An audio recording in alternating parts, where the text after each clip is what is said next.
हम लोग last video तक एसी वेवफॉर्म के एनालिसिस पढ़ चुके हैं। इस वीडियो में हम लोग इस लेक्चर में हम लोग देखेंगे अगर सर्किट बेसिक में बिल्कुल बेसिक सर्किट है, प्योर रेजिस्टर है, मतलब सर्किट के अंदर सिर्फ रेजिस्टेंस है तो उसका नेचर कैसा होगा। नेचर में आपको आज कुछ नई चीजें दिखेंगी। हम नेचर में कुछ पॉइंट्स डिस्कस करेंगे। जैसे सबसे पहला पॉइंट डिस्कस होगा टोटल इंपेडेंस। हम लोगों ने सभी ने इंपेडेंस पढ़ लिया है, Z is equal to R plus J X. X को मैं लिख देता हूं एक्सएल। तीन कंडीशंस पॉसिबल है, या तो एक्सएल एक्ससी से बड़ा हो, हम लोग पहले डिस्कस कर चुके हैं एक्सएल और एक्ससी के बारे में। XL is inductive reactance, एक्ससी is capacitive reactance. XL और एक्ससी दोनों की वैल्यू ओम्स में होती है। This J is imaginary operator.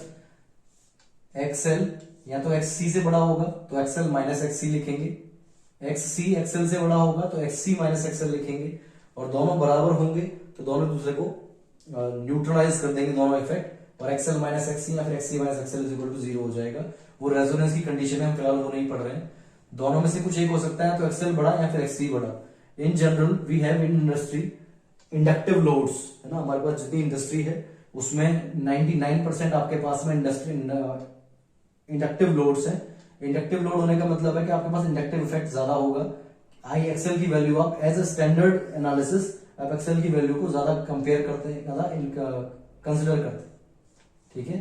तो एक्सएल ग्रेटर देन एक्ससी होगा तो एक्सएल माइनस एक्ससी लिखेंगे, ठीक है। इस तरह से हमारे पास इंपीडेंस का फॉर्मूला तैयार होता है। अगर प्योर रेजिस्टिव सर्किट है मतलब एक्सएल भी 0 है और एक्ससी भी 0 है, इसका ये मतलब बना एक्सएल भी 0 है, एक्ससी भी 0 है, तो Z कितना होगा, total impedance is equal to total resistance of the circuit. Circuit में जितना रेजिस्टेंस है वही इंपीडेंस होगा इसका, ठीक है। वो Z होता क्या है आपके पास में, Z इज इक्वल टू आप लोग क्या जानते हो, ऐसे में लिखूं इसको, this is V by I, ऐसे ना। V हमारे पास में सप्लाइड वोल्टेज है जो कि ऑल्टरनेटिंग नेचर का है। R हमारे पास टोटल रेजिस्टेंस है जो कि गिवन है। I मुझे इससे निकालना है अगर, तो मैं कैसे लिखूं, small i is equal to small v upon r। मैं स्मॉल i स्मॉल v क्यों यूज कर रहा हूं, इंस्टेंटेनियस वैल्यूज को रिप्रेजेंट करने के लिए स्मॉल लेटर्स का यूज करा जाना यूनिवर्सल है, तो हम लोग यूज कर रहे हैं v अपॉन r। v कितना है, ऑल्टरनेटिंग क्वांटिटी है। स्टैंडर्ड एक्सप्रेशन क्या है, v is equal to V M sine omega T upon r। R is a fixed value, Vm is a fixed value, Vm upon R, voltage upon resistance is equal to current, maximum magnitude of voltage upon resistance is equal to maximum magnitude of current, sin omega t, यानी कि sin theta. इस theta के साथ plus minus तो कुछ नहीं आया ना, अभी तक नहीं आया। मतलब रेजिस्टिव सर्किट्स में आपके पास जो करंट आती है और जो वोल्टेज वेवफॉर्म है, वोल्टेज वेवफॉर्म में फाई की वैल्यू देखो, थीटा प्लस फाई 0 है, इसमें भी theta plus phi minus phi कुछ नहीं है, तो मतलब फाई 0 है। मतलब वोल्टेज और करंट के बीच में there is no phase angle. इससे पहले की वीडियोस में हमने जो फेज एंगल की बात करी थी वो अलग था, मैंने वीडियो में बताया था। इस वीडियो में हम लोग क्या पढ़ेंगे, वोल्टेज और करंट के बीच का फेज एंगल। ये दोनों एक दूसरे को लैग करते हैं, लीड करते हैं, कौन किसे लैग करता है, कौन किसको लीड करता है। मैं जो बोल रहा हूं उसको याद रखना। जब भी हम बोलते हैं there is a lagging angle between voltage and current, तो लैगिंग में कौन लैग कर रहा होता है और लीडिंग में कौन लीड कर रहा होता है। Always we are talking about current. Current is the output in the circuit. Initially हम लोग वोल्टेज सप्लाई करते हैं और हमें कोई करंट मिलता है अगर लोड कनेक्टेड हो तो, ठीक है। तो करंट ही लैग करेगा, करंट ही लीड करेगा। हमारा घर का मेहमान करंट है, ठीक है। करंट की ज्यादा सुनी जाएगी। अगर हम बोलेंगे कि हमारा पावर फैक्टर जो है वो फेज एंगल जो है वो लैगिंग है, मतलब करंट वोल्टेज को लैग कर रहा है, और बोलेंगे लीडिंग है तो करंट वोल्टेज को लीड कर रहा है। तो इस सिचुएशन में एक नया टॉपिक जो निकल करके आता है वो क्या है। पहला पॉइंट आपने पढ़ा इंपीडेंस, दूसरा पॉइंट आपने निकाला करंट, तीसरी चीज आपने जो निकाली फेज एंगल डिफरेंस। दोनों के फेज एंगल का डिफरेंस क्या है, पहले वाले का phase angle position theta phi is equal to 0, इस वाले का phase angle position phi is equal to 0, तो फेज एंगल डिफरेंस कितना निकला, 0 डिग्रीज या 0 रेडियन, ठीक है। फोर्थ आपने जो काउंट करना है वो क्या है, फेजर डायग्राम। आप इसको पहली बार पढ़ रहे हो, इससे पहले आप लोगों ने वेक्टर डायग्राम जरूर पढ़ा होगा। फेजर डायग्राम बनाना बहुत इजी है। हम लोग जनरली कोशिश करेंगे जब भी ये सर्किट्स पढ़ेंगे बेसिक वाले, सबसे पहले क्या दिया, वोल्टेज दी, मैं ड्रॉ कर रहा हूं। सबसे पहले क्या दिया, वोल्टेज दी,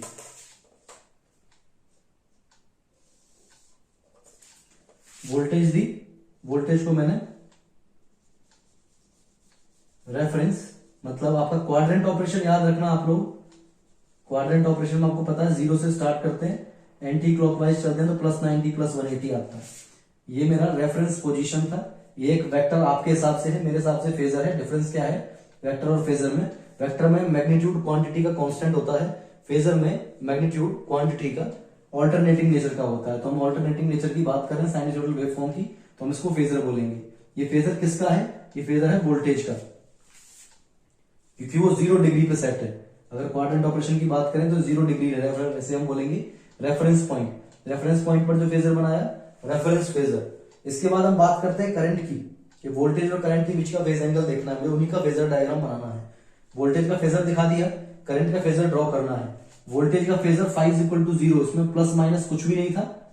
यहाँ इसके आगे देखते तो 0 डिग्रीज, ऐसे स्टैंडर्ड से अगर कंपेयर करें स्टैंडर्ड इक्वेशन से, तो थीटा के आगे कुछ नहीं था, 0 डिग्रीज था। तो v को मैंने 0 डिग्री पर ड्रॉ कर दिया। I के लिए भी थीटा के बाद आगे कुछ नहीं है, तो I को भी 0 डिग्री पर ड्रॉ करेंगे। इससे पहले ड्रॉ करूं या इसके बाद ड्रॉ करूं, यह आपको याद रखना पड़ेगा। कैसे? हमारे पास एक v थी, उसको किसी r से डिवाइड किया।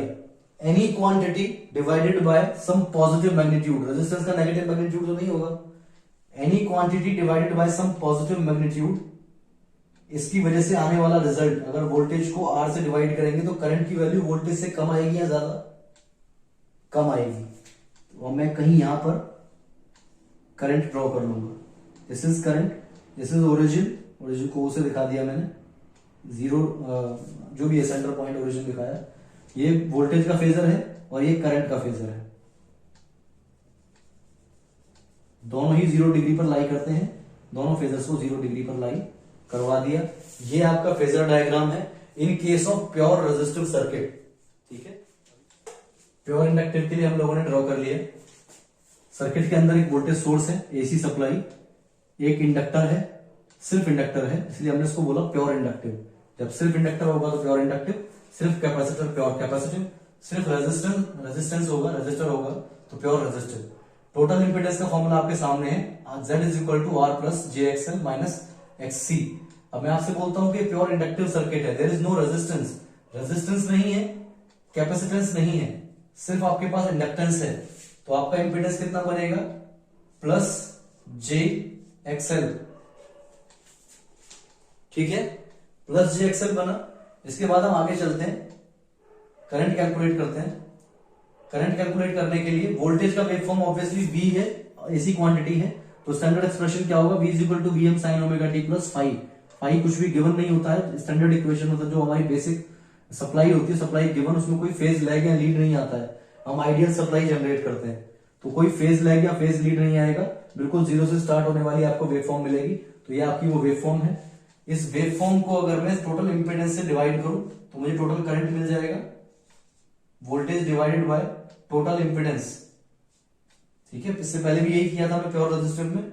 V = Vm sin ωt upon +jXL। ठीक है, इसको मैं थोड़ा सा आगे लेके चलता हूं। आप अगर रैशनलाइज करना जानते हैं, आयोटा को ऊपर नीचे मल्टीप्लाई करेंगे -j से, तो ऊपर -j आएगा, नीचे -j और +j। ठीक है, +j ऊपर जाके बेसिकली -j हो जाएगा।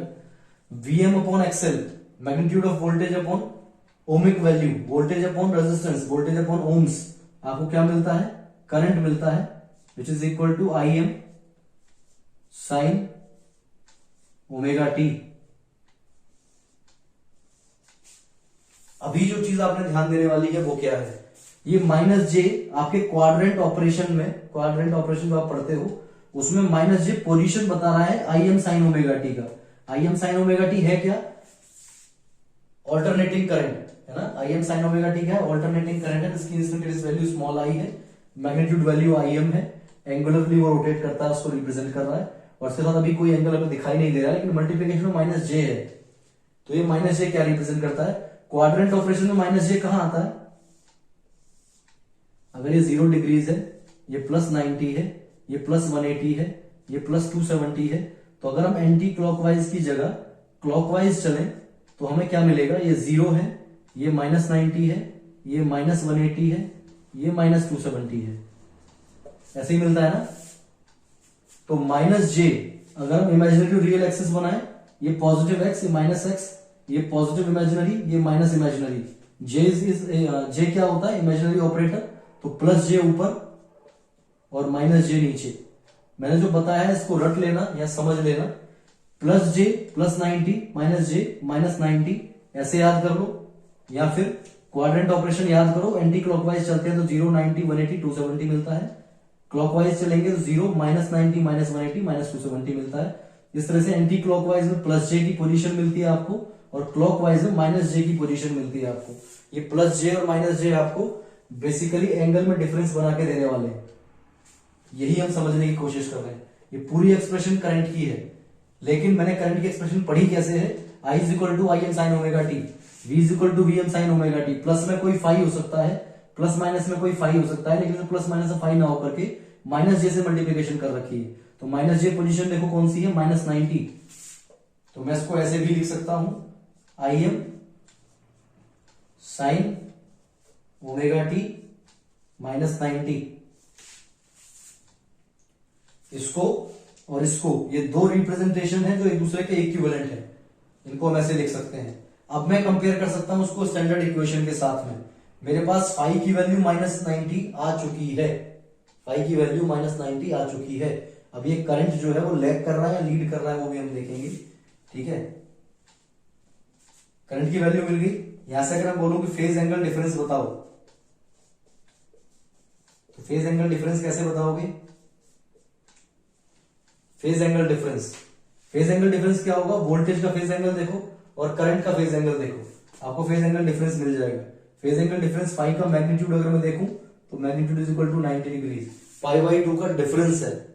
डिफरेंस समझना, अगर ये 0 है और ये -90 है तो इनके बीच में एंगल डिफरेंस आप -90 नहीं बताओगे, इनके बीच में एंगल डिफरेंस आप 90 बताओगे। डिफरेंस तो 90 का ही होगा ना, ठीक है। माइनस का फिर मतलब सिग्निफिकेंस क्या है, पोजीशन बता रहा है। -90 मतलब क्लॉकवाइज डायरेक्शन आ रही है और यहां पर -90 प्रेजेंट होगा, ठीक है। लास्ट पॉइंट है फेजर डायग्राम। इसी क्वाड्रेंट ऑपरेशन से फेजर डायग्राम भी बन जाएगा। अगर आपको ये रट जाता है और ये नहीं याद रहता है तो भी फेजर डायग्राम बन जाएगा इसकी मदद से, इसकी मदद से। और अगर आपको ये सब रटता नहीं है, क्वाड्रेंट ऑपरेशन याद रहता है, तो क्वाड्रेंट ऑपरेशन से ये भी बना सकते हो और क्वाड्रेंट ऑपरेशन से आगे फेजर डायग्राम भी बना सकते हो। वोल्टेज के साथ फाई की वैल्यू कितनी है, 0। स्टैंडर्ड एक्सप्रेशन अगर आपको सभी को याद है, नहीं याद है तो बता देता हूं। किसी भी ऑल्टरनेटिंग क्वांटिटी की स्टैंडर्ड एक्सप्रेशन होती है V = Vm, अगर I है तो I = Im sin omega T, और प्लस माइनस फाई, फाई होता है उसका रेफरेंस से कितना दूरी पर है, रेफरेंस से यानी 0 से स्टार्ट हो रहा है या नहीं, 0 से आगे से स्टार्ट होगा तो +5, 0 से पीछे से स्टार्ट होगा तो -5। हमारा जो हम जनरेट करते हैं वोल्टेज, वो बाय डिफॉल्ट हम मान के चलते हैं कि स्टैंडर्ड है, आइडियल वैल्यू है, 0 से स्टार्ट होती है, तो उसका तो फाई 0 रहने वाला है। और अगर करंट की बात करें, करंट में -90 आया है, इसका 0 था तो 0 पे ड्रॉ कर लेते हैं।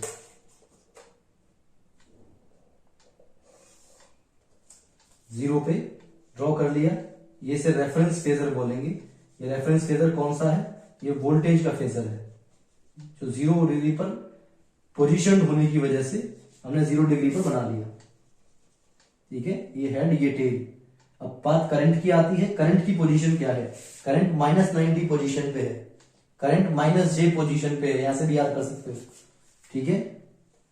इस हिसाब से ये हो जाएगा -j पोजीशन। मैग्नीट्यूड कितना लेंगे, वोल्टेज से ज्यादा या कम, ऑब्वियसली कम। वोल्टेज डिवाइड बाय रेजिस्टेंस करके हमें करंट मिलता है, तो वोल्टेज के मैग्नीट्यूड से कुछ कम वैल्यू होगी करंट की। ये हो गया हमारा करंट का फेजर, फेज एंगल डिफरेंस हो गया 90 का, फेज एंगल डिफरेंस 90 का। लेकिन ये आपका फेज एंगल डिफरेंस निकला 90। अगर आप कॉस फैक्टर, पावर फैक्टर निकालोगे cos 5, तो cos 90 is 1, sorry cos 0 is 1, cos 90 is 0। cos 90 0 होने वाला है, देखना, ध्यान रखना। जब प्योर इंडक्टिव आएगा तब भी cos 90 0 होगा, और अभी हम प्योर कैपेसिटिव निकालेंगे उसमें भी cos 90 0 होगा। इस चीज को आप याद रखें। लेकिन ये पावर फैक्टर 0 के अलावा आप इसके आगे लिखते हो लैगिंग या लीडिंग, तो आप बताओगे कि लैग कर रहा है या लीड कर रहा है। लैग लीड करता है करंट वोल्टेज को लैग कर रहा है या लीड कर रहा है वो आप बताएंगे। करंट वोल्टेज से पीछे है, दिस करंट वोल्टेज से पीछे है, तो करंट वोल्टेज को लैग कर रहा है। यहां से आप याद रखेंगे करंट का वोल्टेज लैगिंग लीडिंग। इसका जो लैगिंग लीडिंग था स्टैंडर्ड एक्सप्रेशन का वो अलग था, वो पिछली वीडियो में बताया था। ठीक है, करंट और वोल्टेज दूसरे को लैग करेंगे या लीड करेंगे वो डिसाइड होगा इससे फेजर डायग्राम से। ठीक है, पोजीशन से भी डिसाइड कर सकते हो, माइनस जे है तो लैगिंग, प्लस जे है तो लीडिंग। ये हमारा प्योर कैपेसिटिव सर्किट है। ठीक है, हमारे सर्किट के अंदर सिर्फ कैपेसिटेंस अवेलेबल है, एक सप्लाइड वोल्टेज है, supplied voltage V equal to Vm sin omega T, ideal voltage generate की है, देयर इज नो लैग और लीड। ठीक है, तो प्लस माइनस फाइव में फाइव जीरो है। Total impedance Z is equal to R plus J XL minus XC, सिर्फ capacitive है, there is no resistance, there is no inductance, only capacitance is present. तो total impedance कितनी हो जाएगी, is equal to minus plus J multiplied by minus XC, तो minus J XC। ठीक है, current calculate करें, आई करंट कैसे calculate करोगे, total voltage V upon total impedance Z, V है हमारा Vm साइन ओमेगा टी,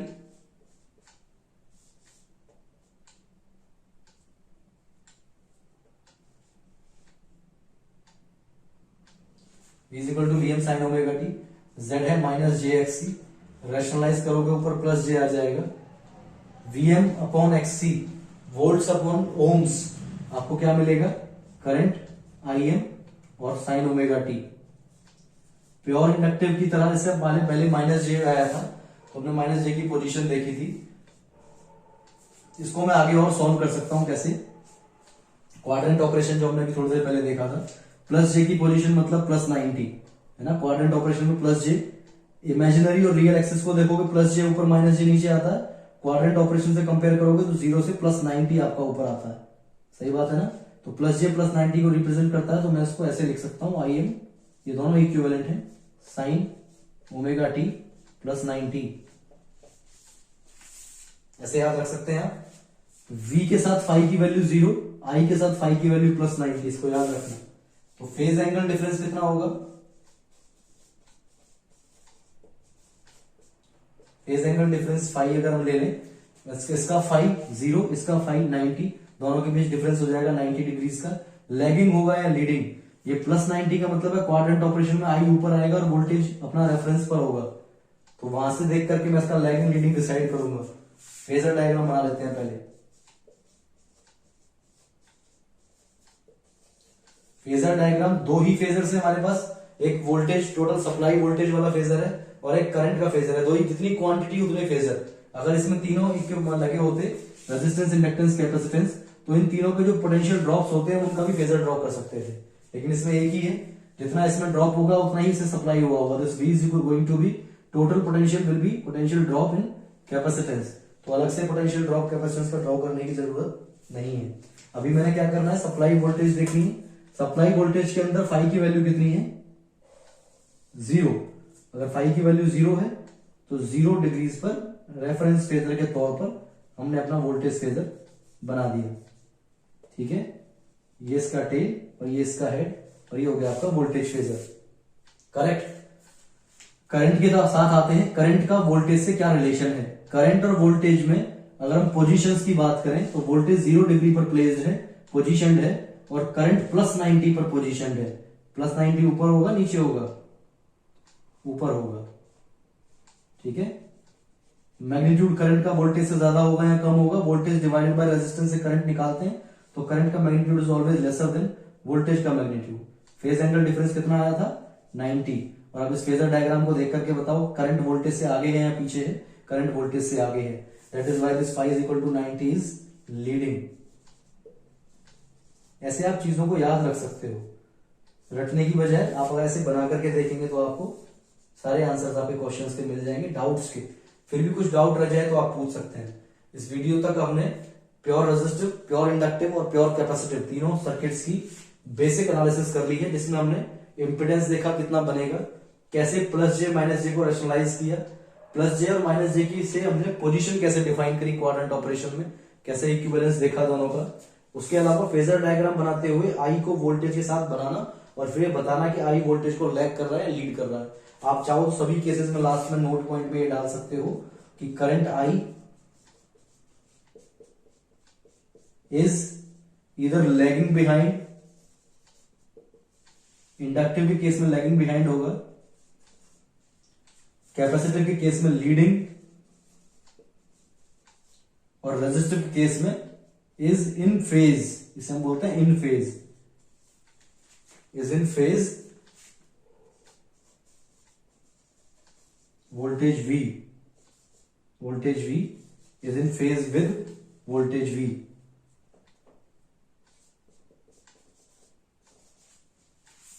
ठीक है, cos फाई जब हमारा रेजिस्टिव का केस था तो फाई की वैल्यू, फेज एंगल कोई नहीं था, फेज एंगल 0 था, तो cos ऑफ 0 इज 1।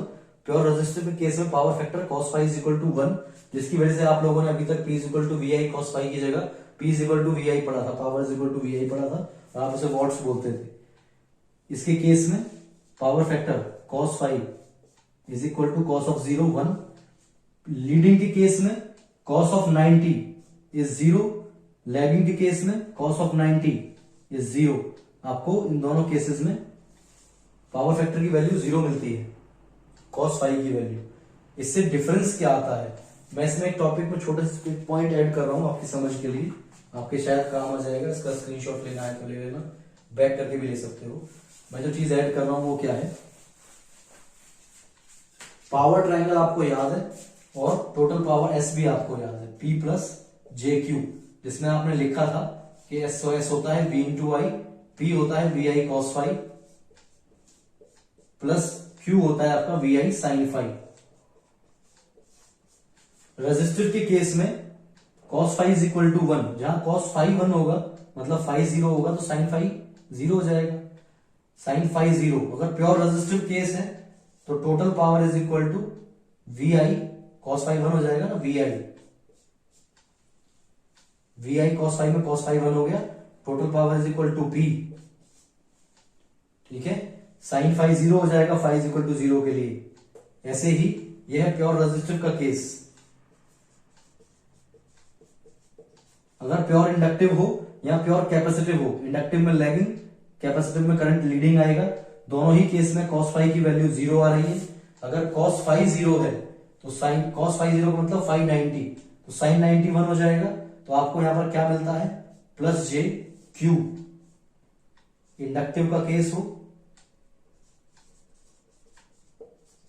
या कैपेसिटिव का केस हो, प्योर कैपेसिटिव या प्योर इंडक्टिव, ठीक है, तो आपको वहां पर सिर्फ रिएक्टिव पावर मिलती है, एक्टिव पावर नहीं मिलती। इस चीज को आप ध्यान रखेंगे, ठीक है।